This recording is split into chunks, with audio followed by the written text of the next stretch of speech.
शाम का वक्त था और इस वक्त सैम अपनी बालकनी में खड़ा था। यह उसका रोज का रूटीन जैसा था।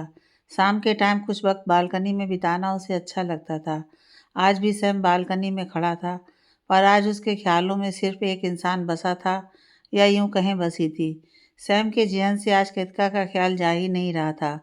उसके दिमाग में बीते दिनों की बातें घूम रही थीं, जब से वह कृतिका से मिला था, तब से लेकर आज तक की। उसके फेस पर कृतिका के ख्यालों की वजह से उसके चेहरे पर स्माइल जा ही नहीं रही थी। सैम कृतिका के ख्यालों में इस तरह खोया था कि उसे पता तक नहीं चला कि कब दो लोग उसके आसपास आकर खड़े हो गए। वो दोनों ही एक दूसरे को इशारा कर रहे थे। पहले थे देवेंद्र कपूर, थोड़ा सांवला रंग, सैम जैसी ऊंचाई, और दूसरी थी प्रियंका कपूर, गोरा रंग, अच्छी कदकाठी थी उनकी। ये दोनों थे सैम के पेरेंट्स। दोनों ही सैम के पेरेंट्स कम दोस्त ज़्यादा थे। देवेंद्र जी सैम को देखते हुए, प्रियंका देख रही हो आज अपना बेटा किसी ख्यालों में खोया हुआ है, वरना तो और ही इसके ख्यालों में खोए रहते हैं। प्रियंका जी उनकी बात सुनकर, आप सही कह रहे हैं, लगता है अब मुझे मेरी बहू लाने की तैयारी शुरू कर देनी चाहिए। फिर सैम को अपने कंधे से हल्का मारते हुए, क्यों सैम, सही कहा ना? सैम हंसते हुए, क्या आप लोग भी ना, दोनों एक एक बार देख कर, वैसे तो रोज़ मैं आप लोगों को छेड़ता हूँ, आज आप लोगों को मुझे छेड़ने का मौका मिल गया है। सैम की बात सुनकर वो दोनों मुस्कुरा दिए और उन्हें मुस्कुराते देख वह भी मुस्कुरा दिया। प्रियंका जी सैम को स्माइल करते देख, तेरी स्माइल देखी है? फिर उसके गाल खींचकर, वैसे जिसके बारे में सोच कर ये इतनी खिल रही है, उसके बारे में हमें नहीं बताएगा क्या? इतना कहकर प्रियंका जी ने मासूम सा चेहरा बना लिया। सैम अपनी माँ के गाल खींचकर, अरे मेरी माँ, आप ना ये क्यूट सा फेस मत बनाओ ना, क्योंकि आप दोनों जानते हो ना, आप दोनों से मैं कुछ नहीं छुपाता।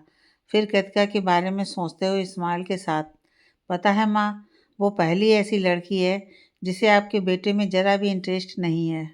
बाकी लड़कियां तो मुझे मुड़कर कई बार देख लेती हैं, पर वह नज़र उठाकर तक नहीं देखती। 2 दिन से उसी का असिस्टेंट बना घूम रहा हूँ, थैंक्स टू प्रिंसिपल सर। पता है डैड, जब भी उससे मिलता हूँ एक नया रूप सामने आ जाता है उसका।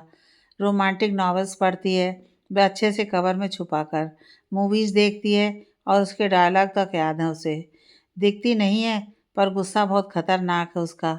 और पता है, उसने कहा मेरा नाम बहुत अच्छा है। यह सब वह अपने चेहरे पर स्माइल लाकर बोल रहा था, जिसे उसके पेरेंट्स भी देख पा रहे थे। फिर अचानक से अपने भाव बदलकर, पर माँ, डैड, एक गलती कर दी मैंने। इतना कहकर सैम ने उन्हें अपनी लगाई बैट के बारे में बताया। देवेंद्र जी उसकी बात सुनकर, तुमने गलत किया है सैम। एक बैट की वजह से तुम उसकी फीलिंग्स के साथ खिलवाड़ करने का सोच भी कैसे सकते हो? मैंने और तुम्हारी माँ ने तुम्हें यह तो नहीं सिखाया था ना? देवेंद्र जी नाराज़गी के साथ बोले। प्रियंका जी सैम की बात सुनकर सिर्फ आंखों में नमी लिए उसे देख रही थीं। सैम ने दोनों को देखा, दोनों का हाथ पकड़कर वहाँ पास ही रखे सोफे पर दोनों को बिठाया। अपनी माँ के आंसू पोंछे, अपने डैड का हाथ पकड़कर और अपनी माँ की गोद में अपना सर रख दिया। दोनों ही अपने बेटे को देख रहे थे। सैम वैसे ही, डैड, माँ, मुझे आपके संस्कार बहुत अच्छे से याद हैं। हाँ, लड़कियों के साथ थोड़ा फ्लर्ट कर लेता हूँ, ताकि वे इसी बहाने थोड़ा हंस सकें। रही बात कृतिका की, तो अगर उसे इन 3 महीनों में मुझसे प्यार हो गया तो? इतना कहकर उसने अपना सर उठाकर अपने डैड और मॉम को देखा, जो उसी को देख रहे थे। तो मैं उससे शादी कर लूँगा। हाँ, जानता हूँ, मुझे उससे प्यार फ्यूचर में होगा या नहीं, ये नहीं पता, पर उसकी फीलिंग्स के साथ नाइंसाफ़ी नहीं करूँगा। प्रियंका जी, और तुम्हें उससे प्यार नहीं हुआ तो फिर भी कर लोगे उससे शादी? सैम की बात सुनकर उसकी माँ बोली। सैम स्माइल के साथ, हाँ, अगर आप दोनों को वो पसंद आई तो ज़रूर कर लूँगा। और रही बात प्यार करने की, अगर इन 3 महीनों में हो गया तो ठीक है, और नहीं हुआ तो उसके साथ रहते हुए वक्त के साथ ज़रूर हो जाएगा। अपने पेरेंट्स का हाथ पकड़कर, अब भी आप दोनों मुझसे नाराज़ रहने वाली हैं क्या? आपको पता है, यह बात सिर्फ आप लोगों को बताई है मैंने, कितू भी नहीं जानता इस बारे में। फिर खुश होते हुए, और हाँ, आप लोग जानते हैं, मेरे कितू को प्यार हो गया है, और पता है वो लड़की कृतिका की बेस्ट फ्रेंड है, तो इस तरफ से मैं कितू की भी हेल्प कर दूंगा। सैम की बात सुनकर उसके पेरेंट्स की नाराज़गी उससे दूर हो गई। उन दोनों को अपने दिए हुए संस्कार पर गर्व महसूस हो रहा था कि उनका बेटा किसी के साथ गलत नहीं करेगा। वहीं दूसरी ओर कृतिका अपने रूम में थी और अपनी बुक पढ़ रही थी और उसी के साथ रिदांशी अपने फ़ोन पर कोई वीडियो देख रही थी। दोनों ही अपने काम में बिजी थीं कि तभी कृतिका के गेट पर दस्तक हुई। कृतिका ने जाकर डोर खोला तो वहाँ उसकी माँ खड़ी थी। कृतिका, माँ आप यहाँ? कृतिका के बोलने पर रिदांशी का ध्यान भी उस ओर गया। वो भी अपनी जगह से खड़ी हो गई। शिखा जी, दोनों को देखकर, आप दोनों अपने बैग्स पैक कीजिए, आप लोग जा रहे हैं यहाँ से। शिखा जी की बात सुनकर दोनों की ही समझ नहीं आया कि शिखा जी अचानक क्या कह रही हैं। दोनों ही एक दूसरे को एक बार देखकर शिखा जी को थोड़ी कन्फ्यूजन में देखने लगीं और वहीं शिखा जी बिना भाव के साथ खड़ी थीं। कृतिका और रिदांशी दोनों ही शिखा जी को ऐसे देख रही थीं कि वे क्या कह रही हैं, पर फिर कृतिका के मन में कुछ ख्याल आया तो वह घूमकर अपने रूम में लगे कैलेंडर में कुछ देखने लगी। कृतिका अपनी माँ की तरफ घूमकर, पर माँ, दादी जी की बरसी तो अभी वक्त है ना, उस दिन मैं पक्का रिदा के साथ ही रहूँगी, बिल्कुल भी घर नहीं जाऊँगी।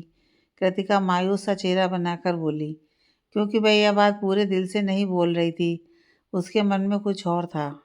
शिखा जी कृतिका के पास आकर, बेटा आपके डैड चाहते हैं कि आप कॉलेज की ट्रिप पर जाएं और साथ ही आपकी रिदा भी हो। वह रिदा को एक बार देखकर कृतिका को देखते हुए बोली। रिदांशी बीच में बोलते हुए, क्या कहा आपने आंटी? वो हिटलर, मेरा मतलब मिस्टर शेखावत ने कृतिका को जाने की परमिशन दे दी। वो खुश होते हुए फिर अचानक से उदास होते हुए, पर मेरे घर वाले नहीं मानेंगे और वो ट्रिप बहुत महंगी भी तो है, रिदांशी ने मुंह लटकाकर बोला। शिखा जी रिदांशी के पास आकर उसके गाल पर हाथ रखते हुए, बेटा आपकी इच्छा है तो पूरी तो करनी ही पड़ेगी ना, आखिर आप भी तो मेरी कृतिका की तरह बेटी ही हैं। वह मुस्कुराते हुए बोली, जिसे सुन रिदांशी और कृतिका भी मुस्कुरा दी। आपके घर पर बात हो गई है, उन्हें कोई प्रॉब्लम नहीं है आपके ट्रिप जाने से। अब सब क्लियर है तो एक काम करिए, आज आप कृतिका की पैकिंग में मदद कर दें, फिर कल कृतिका आपकी मदद कर देंगी। ओके? वह मुस्कुराते हुए बोली। कृतिका और रिदांशी दोनों ही ट्रिप पर जाने के लिए एक्साइटेड लग रही थी। उन्हें कुछ देर देखकर दोनों के माथे पर किस करते हुए और उन्हें गुड नाइट विश करते हुए शिखा जी कृतिका के रूम से बाहर चली गईं। शिखा जी बाहर गैलरी से निकल रही थीं कि उन्होंने देखा विक्रांत जी घर से बाहर निकल रहे हैं। वे उन्हें शांत भाव से जाता हुआ देख रही थीं। शिखा जी मन में, क्या आप कभी कृतिका को अपनी बेटी की तरह ट्रीट करेंगे? हाँ, मानती हूँ आपकी बेटी नहीं है, पर वह उसे इस बारे में नहीं मालूम है ना। बचपन से देखती आई हूँ उसे, आपके प्यार भरे स्पर्श के लिए तरसते हुए। उसे बस आपका थोड़ा सा ही तो प्यार चाहिए। आज भी आपने फरमान सुना दिया कि उसे ट्रिप पर जाने का कह दो, क्योंकि आपके मामा जी जो आ रहे हैं, आपकी माँ की बरसी पर, जिन्हें कृतिका नहीं पसंद है, वरना तो आप उसे कभी कहीं नहीं जाने देते, किसी को याद करते हुए। काश आप आज होते तो ये सब नहीं हो रहा होता। वह ये सब उदास होकर सोचते हुए अपने रूम में चली गई। अगले दिन रास्ते में शिखर आज फिर कृतिका को यूनिवर्सिटी ड्रॉप करने जा रहा था। थोड़ा उदास लग रहा था वह। कृतिका और रिदांशी पीछे बैठी थीं और शिखर की उदासी देख रही थी। कृतिका शिखर को देखते हुए, क्या बात है भाई, आप उदास क्यों हैं? शिखर कार के फ्रंट मिरर से देखते हुए, तुम्हें पता है ना बहना, तुम्हें सुबह देखे बिना मेरा मन नहीं लगता। अब मैं सुबह कैसे तुम्हें देखूंगा, क्योंकि तुम तो उस ट्रिप पर जा रही हो। शिखर के इस तरह बोलने से कृतिका भी उदास सी हो गई। जाना जरूरी है क्या? यह बात वो ऐसे मुंह बनाकर बोला जिसे देखकर कृतिका और रिदांशी दोनों की हंसी छूट गई और उन्हें हंसते देखकर शिखर भी मुस्कुरा दिया। रिदांशी अपनी हंसी रोकते हुए, शिखर भाई, आप केवल कृतिका को ही मिस करोगे, क्या मुझे नहीं? वह नाराज होने का नाटक करते हुए बोली। शिखर बिल्कुल भी नहीं, क्योंकि तुम यहाँ नहीं होगी तो मेरा दिमाग कोई नहीं खाएगा। वह मजाक उड़ाते हुए बोला, जिसे सुन कृतिका हंस दी और वही रिदांशी मुंह बनाकर सभी के साथ हंसने लगी।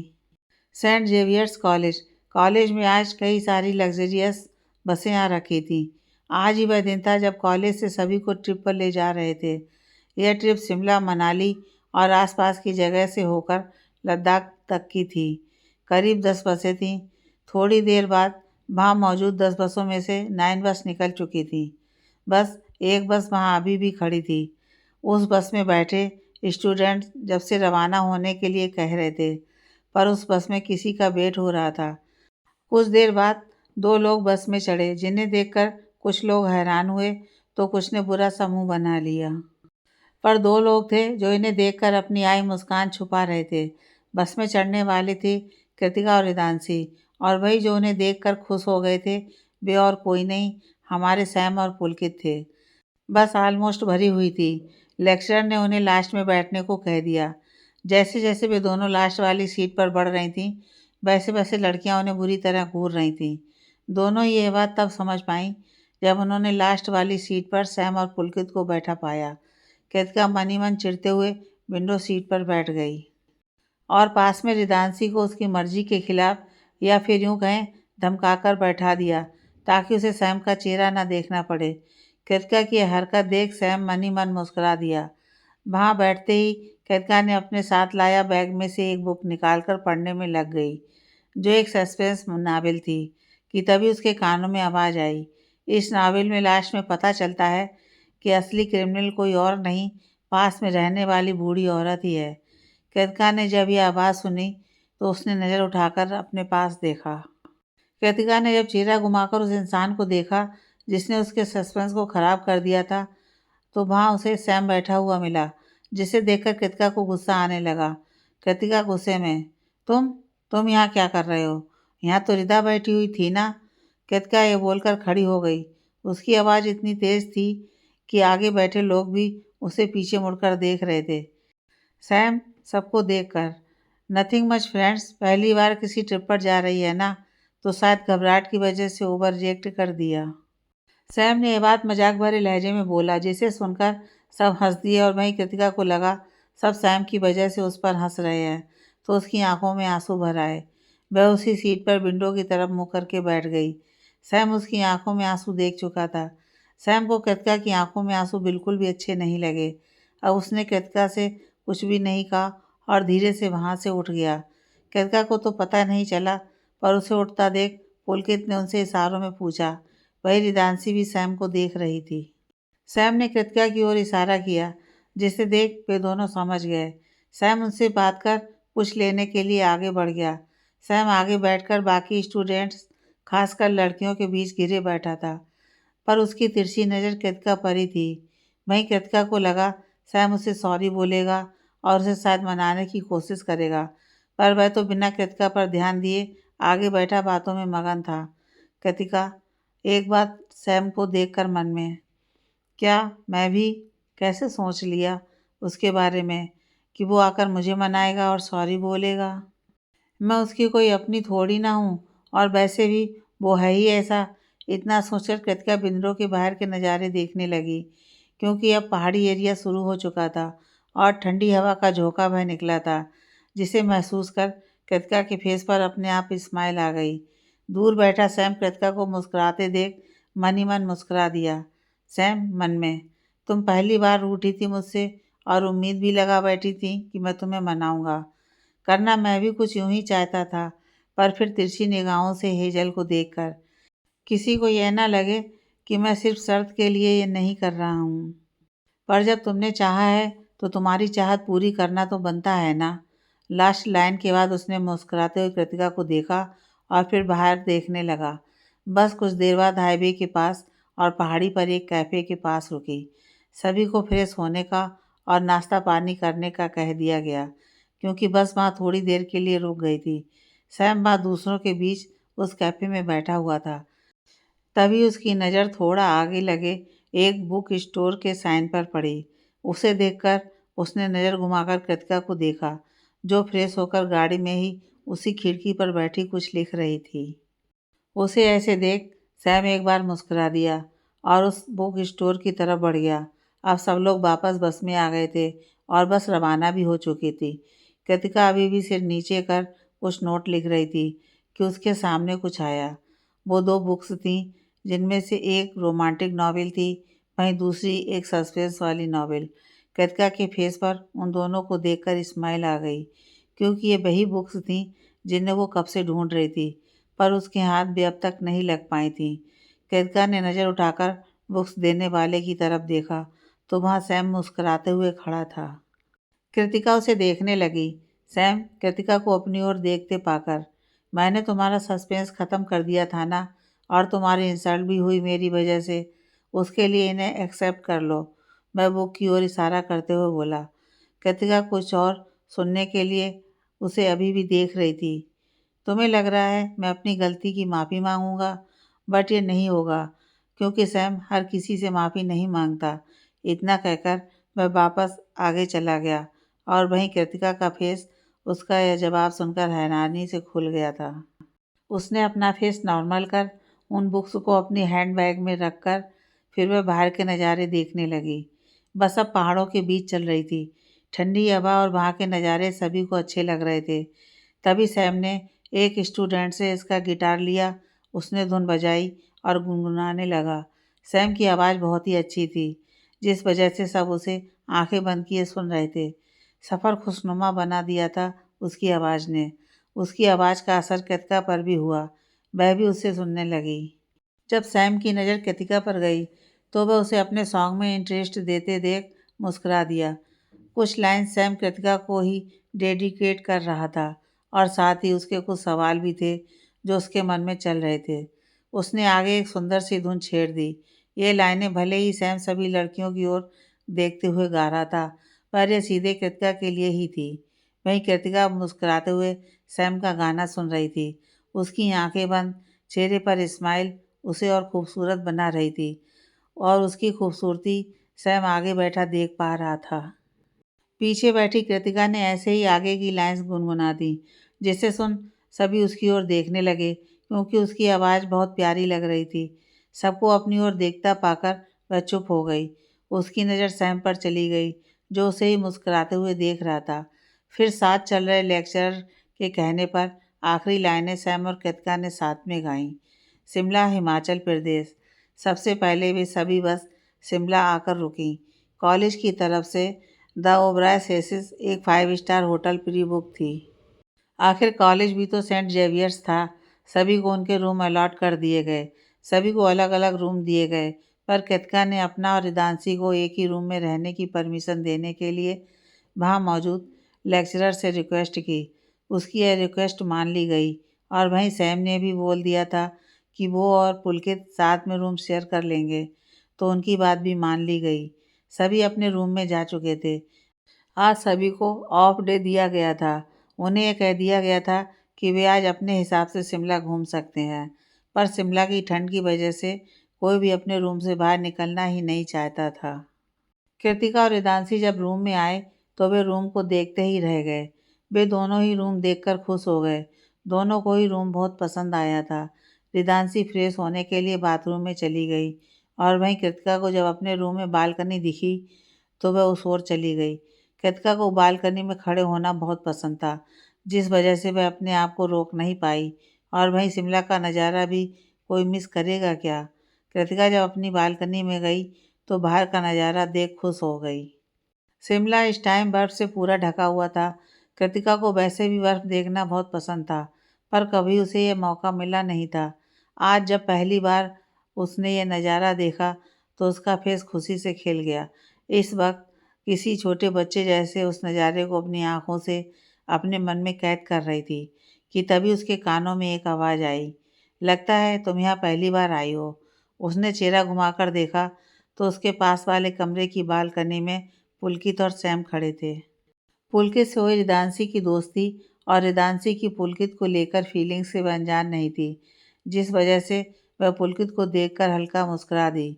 कृतिका सामने देखते हुए, मुझे नेचर को देखना अच्छा लगता है, और यह बर्फ़, सामने की बर्फीली पहाड़ी की ओर इशारा कर, मुझे बहुत पसंद है। पुलकित और सैम उसकी बात सुन मुस्कुरा दिए। सैम कृतिका की बात सुनकर, ओह रियली, मुझे तो लगा था मिस कृतिका सिंह शेखावत को केवल अपनी किताबें ही पसंद हैं। सैम की बात सुन कृतिका ने सैम की ओर देखा। कृतिका सैम की बात सुन वापस सामने देखते हुए, किताबें इंसान की सबसे अच्छी दोस्त होती हैं, हमेशा साथ देती हैं। ना ये डिमांड करती हैं और ना कंप्लेन, बस साथ देती हैं। फिर सैम की ओर देखकर, वैसे तो ये एक मूवी का डायलॉग है, पर यह तुम नहीं समझ पाओगे। सैम कृतिका की बात सुन। अच्छा, तो इसका मतलब यह हुआ रिदांशी तुम्हारी कुछ नहीं लगती है ना? देखा रिदांशी जी, आपकी अजीज दोस्त ने अभी अभी क्या कहा है। वह रिदांशी जो कृतिका के पास आकर अभी खड़ी हुई थी, उसे देखकर बोला। कृतिका रिदांशी की ओर देखकर, रिदा, इसकी बात मत सुनना। इसे तो बस मुझे परेशान करने में मज़ा आता है। मैंने बस अपनी लाइफ में किताबों की अहमियत बताई है। इसका मतलब ये बिल्कुल भी नहीं है कि तुम मेरे लिए कुछ भी नहीं हो। तुम दोनों मेरे दिल में अलग अलग जगह रखते हो। कृतिका रिदांशी को समझते हुए बोली। रिदांशी, एक बार सैम को देखकर, जानती हूँ यार, तू चिल करना। और हाँ, मुझे पता है मेरी इम्पोर्टेंस तेरी लाइफ में, और वो देख, वो बस तुझे सता रहा है बस। रिदांशी के बताने पर जब कृतिका ने घूमकर सैम को देखा, तो वह नीचे मुँह कर कर बस हंस रहा था, जिसे देख कृतिका उसे घूरने लगी। पुलकित, कृतिका का सैम को घूरते देख, वो बस मजाक कर रहा था। पुलकित की बात सुन कृतिका, जानती हूँ, ऐसा जवाब हाँ में चेहरा हिलाकर बताया। वैसे हमारी दोस्ती रिदांशी से तो हो गई है, तुम भी कर लो। कृतिका, पुलकित की बात सुन, मैं सिर्फ आपसे दोस्ती करूँगी और किसी से नहीं। इतना बोलकर वह वहाँ से अपने रूम की तरफ जाने के लिए बढ़ गई। और वहीं उसका जवाब सुन सैम की मुस्कुराहट और बढ़ गई, मानो वह यही जवाब का इंतजार कर रहा हो। पुलकित जाती हुई कृतिका को रोकते हुए, अब अगर दोस्ती हो गई है तो हमारे साथ यहाँ के मॉल रोड चलोगी तुम दोनों? पुलकित की बात सुन कृतिका ने रिदांशी को देखा, जिसने हाँ में चेहरा हिलाया। वह पुलकित को हाँ कहकर थोड़ी देर बाद मिलने को कहकर अंदर चली गई, और उसे जाता देख बाकी भी अपने अपने रूम में चले गए। थोड़ी देर बाद वे सब सर्दी से बचने के लिए अच्छे से रेडी होकर वहाँ के मॉल रोड की तरफ बढ़ गए। चारों साथ ही चल रहे थे। रिदांशी और सैम बातों में लगे थे।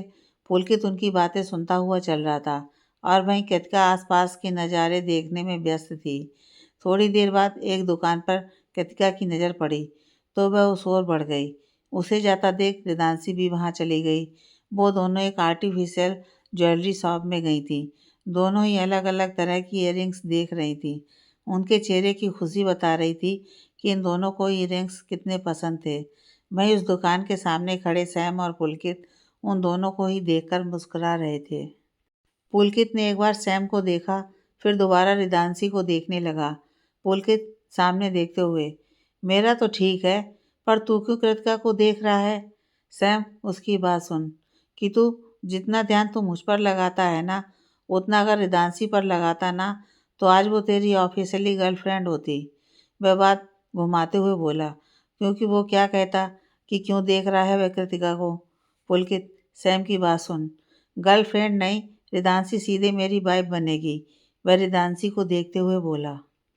और वहीं सैम उसकी बात सुन समझ गया कि उसके कितू का प्यार कितना सच्चा है, क्योंकि वह अपना रिश्ता सीधे एक पवित्र बंधन में बंधने को कह गया, जिससे उसके दिल में रिदांशी के लिए प्यार के साथ सम्मान भी झलक गया।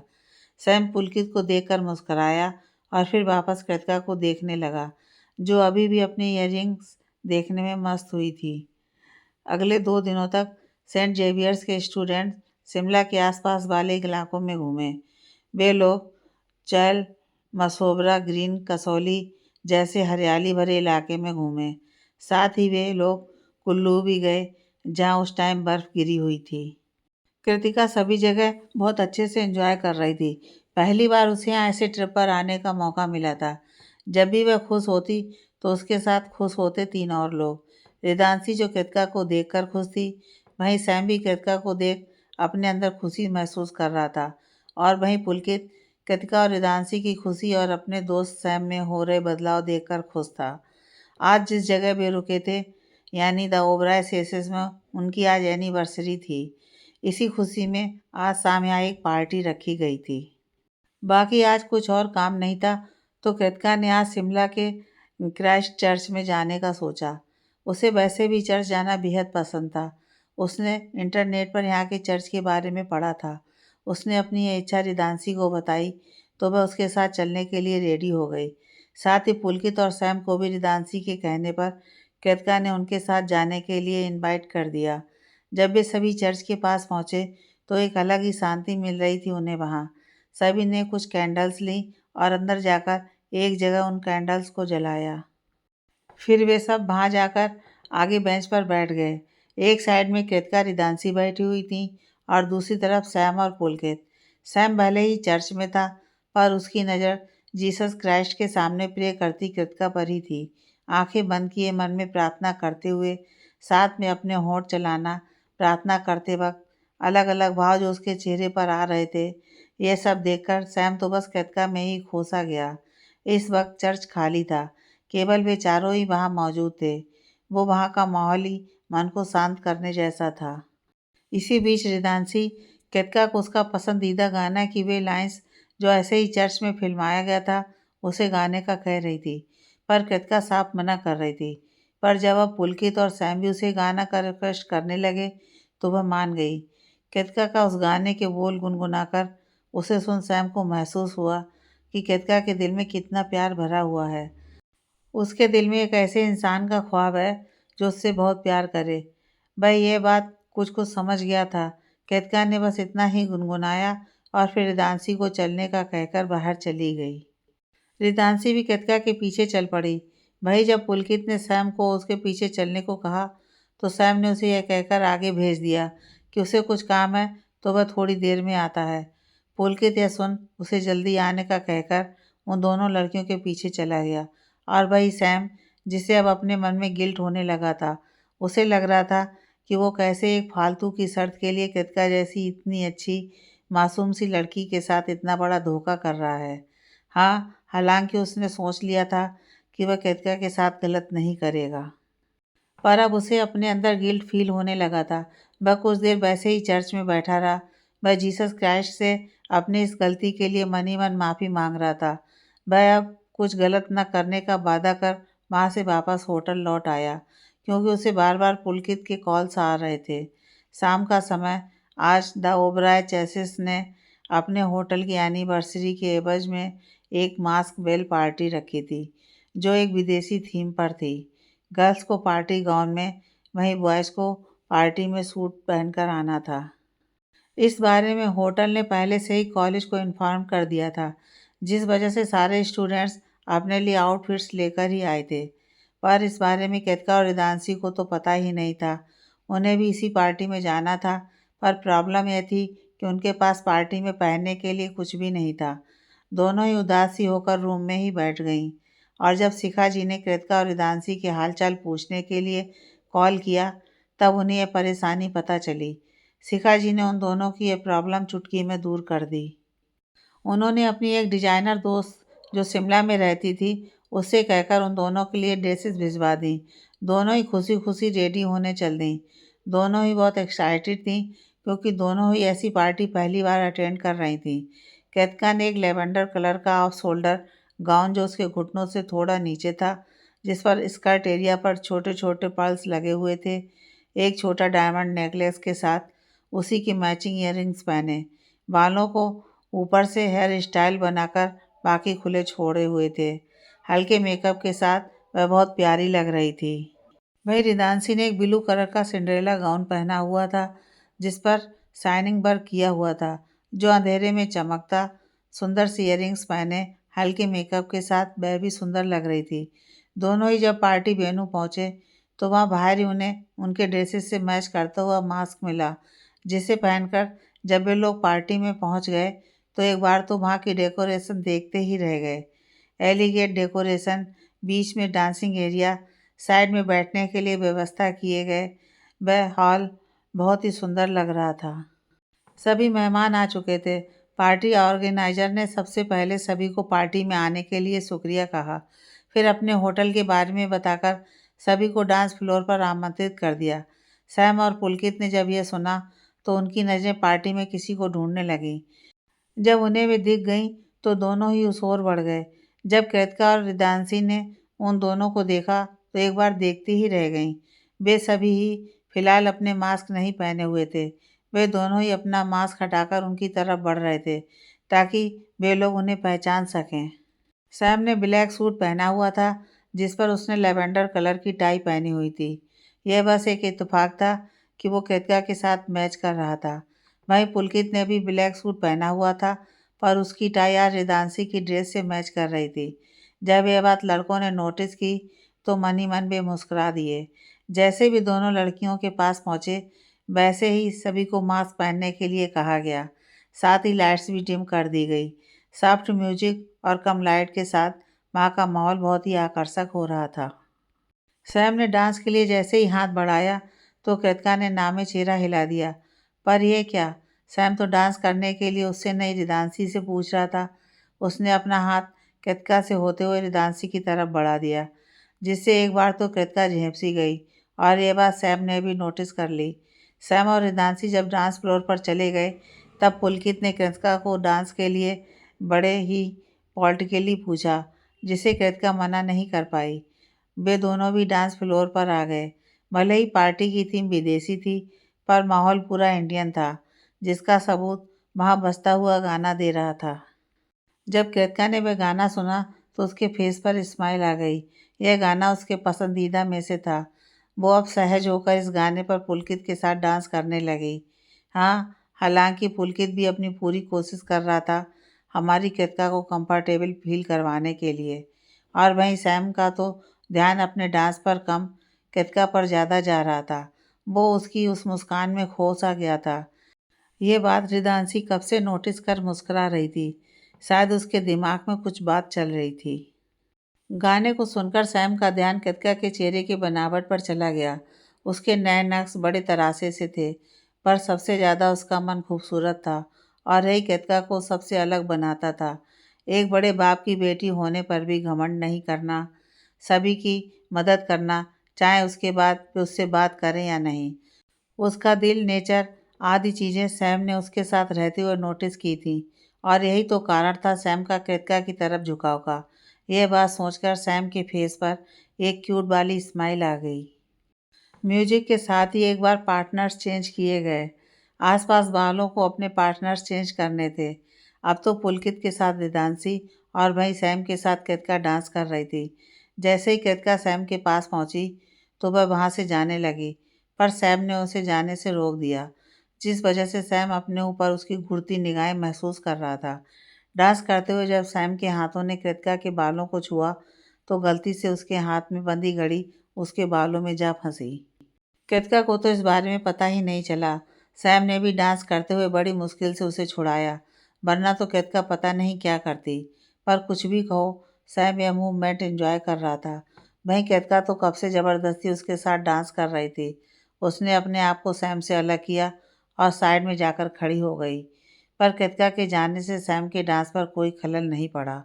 एक लड़की जो कब से सैम के साथ डांस करने के लिए तैयार खड़ी थी, वह कृतिका के जाने के तुरंत बाद सैम के सामने आ गई और उसके साथ डांस करने के लिए रिक्वेस्ट करने लगी। और वहीं सैम भी मान गया और उसके साथ डांस करने लगा, पर नज़रें अभी भी उसकी कृतिका पर ही थीं। होटल वालों ने डिनर की व्यवस्था नीचे गार्डन में की थी। हल्की ठंड और सुहावना हवाओं भरा मौसम सभी को अच्छा लग रहा था। कृतिका और रिदांशी भी इस मौसम को एंजॉय करती एक टेबल पर बैठकर खाना खा रही थीं। पर कुछ ही देर में कृतिका के चेहरे की खुशी फीकी होने लगी, क्योंकि सैम और पुलकित उन दोनों के पास अपनी प्लेट लेकर बैठ जो गए थे। कृतिका तो पहले से ही सैम से चिढ़ी हुई थी, जिस वजह से वह चुपचाप अपना खाना खाने लगी। बाकी सब कुछ ना कुछ बोल रहे थे, पर कृतिका अपना सर नीचे किए अपना खाना खा रही थी। रिदांशी और पुलकित में से कोई कुछ पूछता तो वह छोटा सा जवाब देकर फिर अपना खाना खाने लगती, पर जब सैम उससे कुछ कहता वह उसे इग्नोर कर देती। यह दौर तब तक चला जब तक कृतिका के फ़ोन पर उसकी माँ का कॉल आने नहीं लगा। वहाँ पर आवाज़ न आने की वजह से कृतिका साइड में एक तरफ चली गई, जहाँ लोग ना के बराबर थे। जब उसने वापस कॉल लगाया तो वहाँ से किसी ने पिक ही नहीं किया, पर जब कृतिका वापस जाने के लिए मुड़ी तो किसी ने उसके फेस पर पीछे से रुमाल जैसा कुछ रख दिया। कृतिका इस अचानक हुए हमले से बचने के लिए कुछ कर पाती, उससे पहले ही वह बेहोश होकर रुमाल सुंघाने वाले की बाहों में झूल गई। उस इंसान ने दूर खड़े अपने लोगों को बुलाया और वे सभी कृतिका को पीछे के गेट से लेकर कहीं रवाना हो गए। सैम पुलकित का रूम। पुलकित जब से पार्टी से आया था उसके चेहरे पर से स्माइल जा ही नहीं रही थी।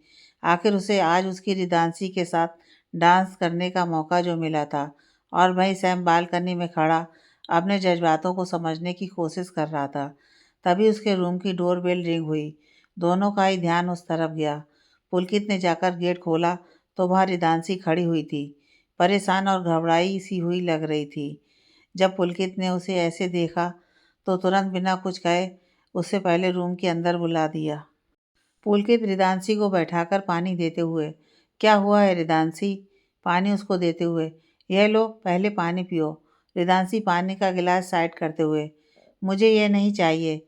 दोनों को देखकर, कृति कहीं नहीं मिल रही है। मुझे लगा वह नीचे से ऊपर रूम में आ गई होगी, पर जब मैं रूम में गई तो वह वहाँ नहीं थी। वो इस फ्लोर पर भी नहीं है, और तो और उसका फ़ोन भी बंद आ रहा है। रिदांशी इतना कहकर रोने लगी।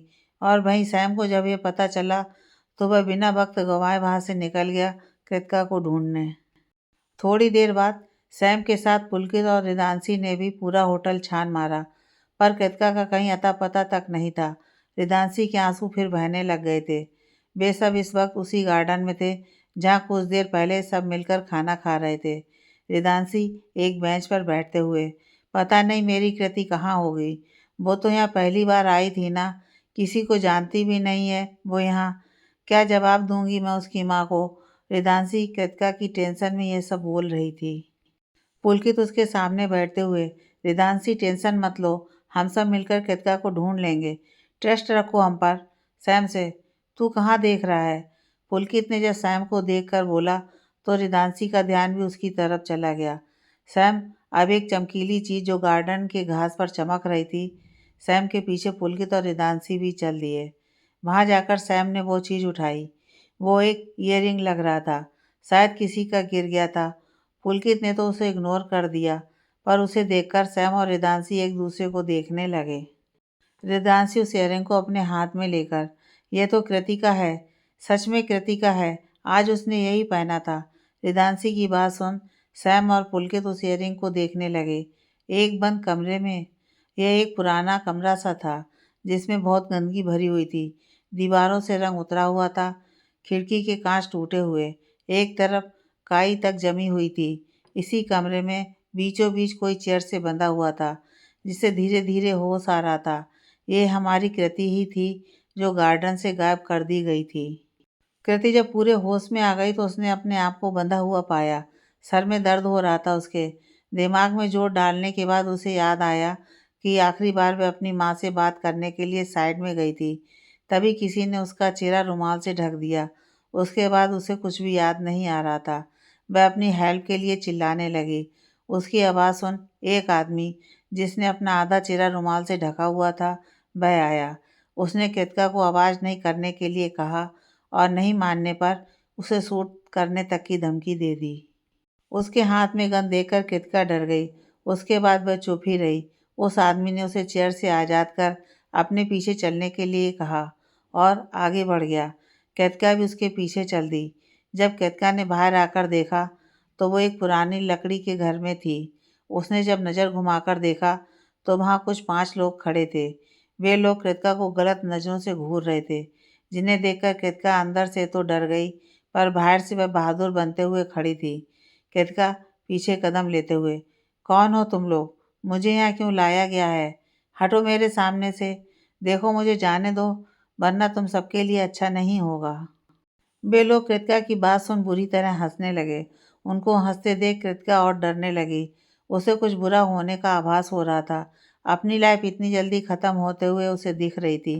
कृतिका उन्हें अपने करीब बढ़ते देख पीछे होने लगी, पर जब वह पीछे दीवार से टकरा गई और वहाँ से जाने का कोई रास्ता ना देख कर वह अपनी आंखें ज़ोर से बंद कर वहीं खड़ी हो गई। वे सब लोग कृतिका के पास पहुँचे ही थे कि तभी वहाँ की लाइट्स चली गई। कुछ आवाज़ें आ रही थीं, पर कृतिका वैसे ही डरी हुई अपनी आंखें बंद करे खड़ी रही। पर जब आवाज़ें आना बंद हुई तो उसने धीरे से आंखें खोल कर देखी। लाइट अब वापस आ चुकी थी। वे सभी पांचों ज़मीन पर गिरे हुए थे और तड़प रहे थे वे लोग। कृतिका ये देखकर हैरान हो गई, पर जब उसने नज़र उठाकर वहाँ खड़े इंसान को देखा तो उसकी आंखों से आंसू बहने लगे। जब कृतिका ने सामने खड़े सैम को देखा तो उसकी खोई हुई उम्मीद लौट आई। उसकी आंखों में रुके हुए आंसू बहने लगे। सैम उसे अपनी जगह खड़े होकर देख रहा था। उसे केतका को सेब देख तसल्ली मिल रही थी और वहीं केतका भागकर सीधे सैम के गले लग गई। अभी थोड़ी देर पहले जहाँ केतका को उसकी ज़िंदगी ख़त्म होते हुए दिख रही थी, वहीं अब सैम के गले लगे उसे सुकून मिल रहा था। उसके आंसू रुकने का नाम तक नहीं ले रहे थे। सैम भी उसके बालों में हाथ फिराकर उसे शांत करवा रहा था। अब तक पुलकित और रिदांशी भी आ चुके थे। रिदांशी को देख कृतिका उसके गले लगकर रोने लगी। सैम कृतिका का हाल देखते हुए, रिदांशी अपनी दोस्त को ले जाकर गाड़ी में बैठाओ, पुलकित से। जा इन्हें सेफली बैठा कर आ, तब तक मैं कुछ लोगों से निपट लूँ। वह इतना कहकर उन लोगों को घूरने लगा जो जमीन पर पड़े दर्द से छटपटा रहे थे। सैम के कहने पर पुलकित दोनों लड़कियों को सेफली गाड़ी में बैठाकर आ गया। तब तक सैम वहाँ एक तरफ बने एक सीमेंटेड सीट पर बैठा उन्हें घूर रहा था। सैम अपनी जगह से उठकर एक लड़के के पास घुटने पर बैठते हुए गुस्से से, तुम लोगों को पता है आज तुम लोगों ने क्या किया है, किस पर बुरी नज़र डाली है? उस लड़के का कॉलर पकड़ते हुए, क्यों किया ऐसा? किसके कहने पर किया ऐसा? क्योंकि मैं तुम लोगों की फ़ोन पर कृतिका की किडनैपिंग से रिलेटेड बात सुन चुका हूँ। सो झूठ मत बोलना, वरना इससे भी बुरी हालत कर दूंगा। मैं गुस्से में चिल्लाते हुए बोला, जिसे सुन वहाँ के सभी बुरे लोग कांपने लगे। एक लड़का कराहते हुए, हमें बस इतना पता है कि किसी ने हमें उस लड़की को अगवा कर मारने के लिए कहा था, पर जब हमने उस लड़की को देखा तो सोचा कि उसके मरने से पहले थोड़ा मज़ा ले लिया जाए।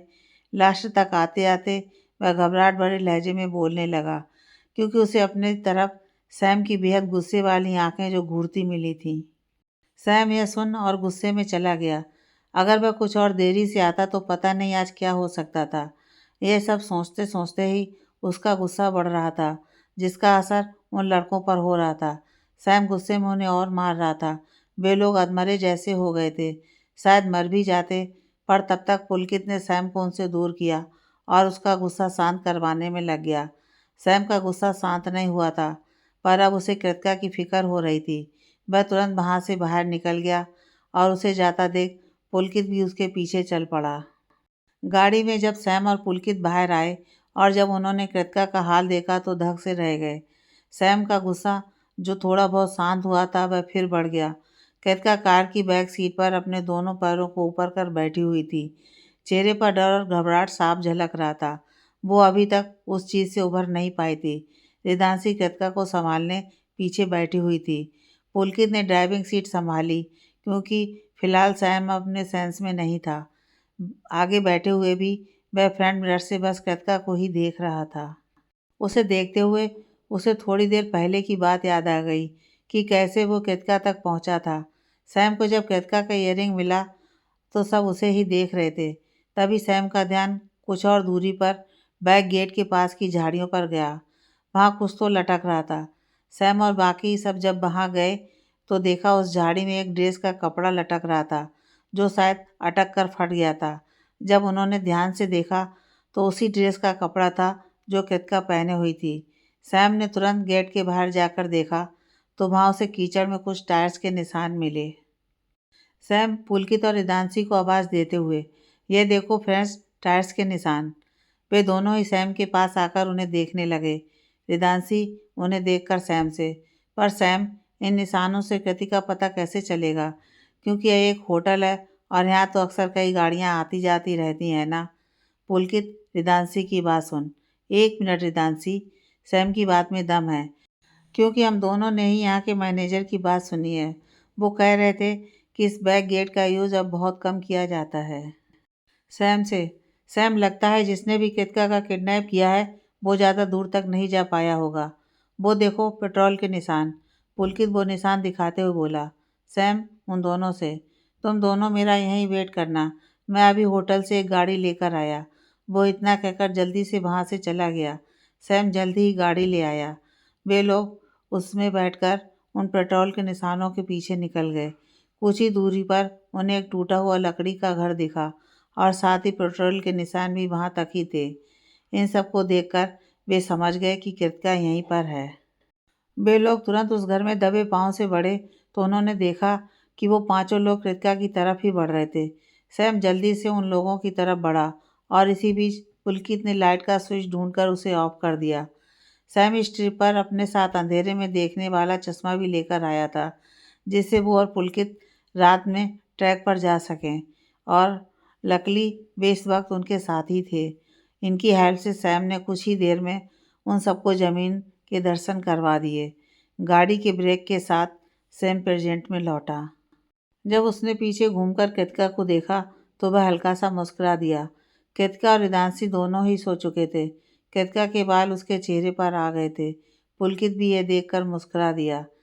पर जब गाड़ी को न चलते महसूस कर रिदांशी नींद से जाग गई, जब वह कृतिका को उठाने लगी तो दोनों ने ही उसे ये कहकर रोक दिया कि उसके साथ इतना सब घटा है, उसे फ़िलहाल नींद की ज़रूरत है, वरना वही सब याद करते वह सो नहीं पाएगी। पुलकित और रिदांशी के कहने पर सैम ने कृतिका को बिना उसकी नींद डिस्टर्ब किए अपनी गोद में उठा लिया और उसे उसके रूम की तरफ ले जाने लगा। इस वक्त रात बहुत हो गई थी और सर्दी होने के कारण उन लोगों के अलावा कोई नहीं जाग रहा था। रूम में ले जाकर सैम ने कृतिका को अच्छे से सुलाया। उसका फ़ोन जो उसे वहाँ मिला था, जो लकीली सही कंडीशन में था, उसे वहाँ पास में रख दिया। इस बीच उसकी नज़रें कृतिका के फेस पर ही टिकी हुई थीं। उसके फेस पर अभी भी कुछ घबराहट के भाव झलक रहे थे। दोनों ही लड़कों ने आज रात उन्हीं के रूम में रुकने का फैसला किया, क्योंकि अब रिदांशी भी डर रही थी और वहीं सैम को लग रहा था कि वे लोग वापस ना आ जाएं। वे लोग अपने रूम के बालकनी का डोर बिना लॉक किए उसे बस लगाकर अपने रूम के अंदर से लॉक कर बालकनी के रास्ते से उनके रूम में आ गए, ताकि कोई आ जाए तो वे लोग वहाँ से जा सकें। देर रात कई बार कृतिका उस हादसे की वजह से नींद में ही बड़बड़ाई, जिसे तीनों ने मिलकर शांत करवाकर दोबारा सुला दिया। सुबह करीब 5 बजे के आसपास वे दोनों अपने रूम में लौट गए। आगे की कहानी नेक्स्ट पार्ट में।